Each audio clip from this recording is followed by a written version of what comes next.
Ak chcete začať, otvorte OBS Studio a kliknite na nastavenia. V ľavom menu vyberte výstup a zmente režim výstupu na pokročilý. Keď je to povolené, prepnite na kartu nahrávanie. Tu nájdete možnosť zvukové stopy. Vyberte stopy, ktoré chcete nahrávať.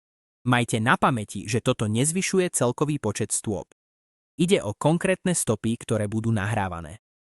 Napríklad, ak chcete 3 samostatné zvukové stopy, uistite sa, že sú zaškrtnuté aspoň 3 stopy.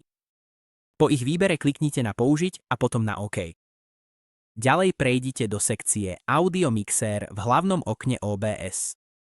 Kliknite na trojbodkovú ponuku vedľa ľubovoľného zvukového zariadenia a vyberte pokročilé zvukové vlastnosti.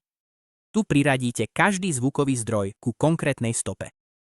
Aby ste správne oddelili zvuk, mali by ste priradiť na jednu stopu vždy len jedno zariadenie. Napríklad, nastavte mikrofón na prvú stopu, Discord alebo hlasový chat na druhú stopu a zvuk z hry na tretiu stopu. Keď je všetko správne nastavené, kliknite na OK a máte hotovo. Vaše nahrávky budú teraz obsahovať samostatné zvukové stopy, čo výrazne uľahčí úpravu.